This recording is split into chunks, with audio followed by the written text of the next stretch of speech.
maybe if I talk about a goal that I set for myself. Okay, let me just give you some personal examples for myself. It was probably about 8 years ago. I had decided that it was time for me to attempt to go back to school. I had tried to finish my degree years ago in psychology, and between my husband losing his job and me having to quit school, to then having kids and to getting involved in life as we all do, there were things that were out of my control, and there were things I could not have any control over changing in order for me to pursue my goal. And I think it was probably, and I'm sure a lot of people hear about this, it was actually September 11th. I was actually in New York on September 11th, right downtown in Manhattan. Okay, so there I was, sitting in a hotel room in New York City. I was not able to get hold of my family at all for about probably 8 hours. There was 8 hours of them not knowing, what was happening with me, and me not knowing what was happening anywhere else, because none of our cell phones worked, nothing worked. In that time, I really started thinking about what I wanted to do. What did I really want to do? How did I really want to live my life? And what changes did I have to make for that to happen? Of course, once I started thinking about what changes I was going to have to make that happen, it started getting comfortable saying, well, maybe I'm really okay, and maybe I really don't want to go back to school, and maybe it's easier if I just stay where I am. And it probably would have been. Probably would have been a lot easier. But I really focused on the end result, which was how I wanted to live my life, which was I wanted to have achieved this one thing that I tried to achieve years ago and couldn't because life got in the way. So it was sort of a silly thing when you think about it, how the whole world was upside down, and I was very obsessed with my little idea of how I was going to start living life the way I wanted to.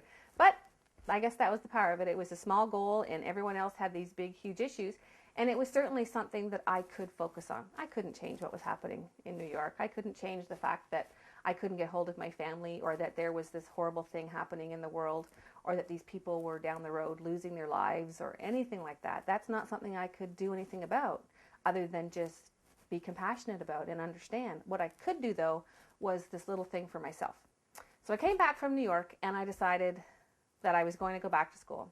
I went to school to find out, what was going to be involved, and realized that a lot of the work that I had done when I first went to university was all going to be gone, because it was 20 years old at that time, and a lot of the schools didn't accept the credits that I did have. So that was upsetting, because I knew I was going to have to go back to the beginning in a lot of cases.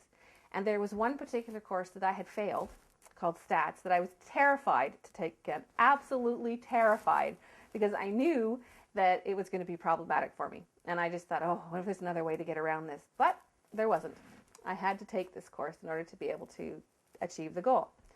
So I started back at school, and I remember walking into the classroom, and the professor was talking about these tutorials that we were going to have to do. And I was totally confused. I had no idea what a tutorial was. Back in the day when I went to school, they were called labs. So I sat there just totally thinking, oh God, I can't do this. I don't even know what she's talking about.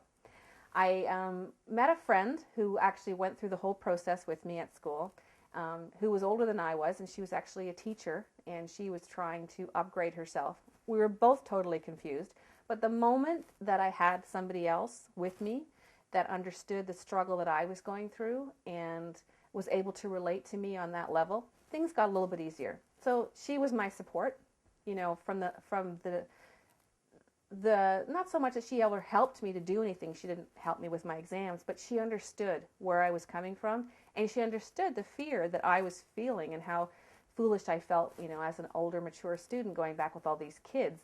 So it was nice. It was good, and it was comforting, and it was helpful. And, she really helped me get through the whole process. Then, of course, the reality set in, and there was essays to write, and there was exams to write, and there were stats to take. So I decided I had finished 2 courses. I did okay. I remembered some of the stuff that I had remembered, how to write an essay and talk to the professors a lot. And then it came to the whole course of stats. I went to the professor and I said, I have to pass this course. I'm terrified. I failed it before. What am I going to do?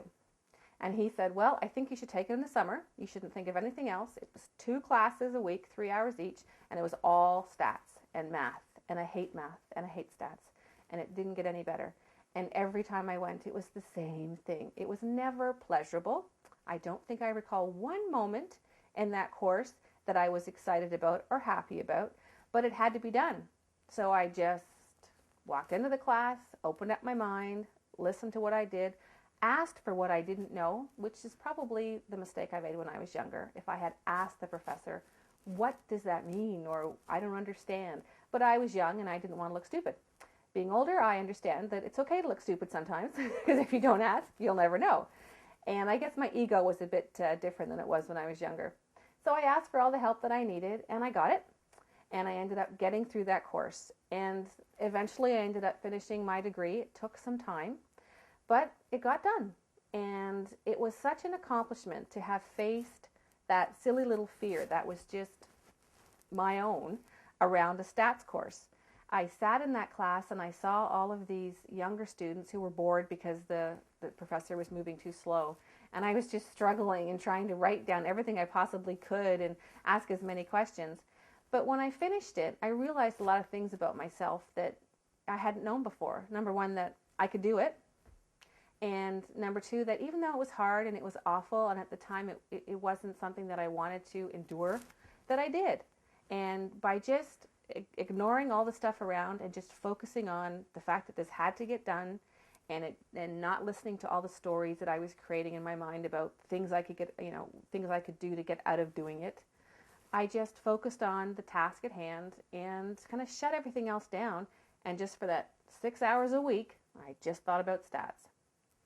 Since then, because I was able, I think, to achieve that goal, to go back and actually do that, with a full-time job, with kids, with a husband, all those other things, involved in that, it really gave me a lot of confidence to go ahead and do other things that I thought were really difficult. I ran my first 5K because it was something that I also wanted to do. I hurt my leg in the race and haven't run since, but it was the achievement of the 5K to start with. They're little goals, little tiny goals. And now I've gone on to other things. I've gone into coaching since then because I realized at the time that everyone needs help. Everyone needs somebody who understands the process and somebody who gets that it's the little tiny steps, not the big massive things, that matter. And I think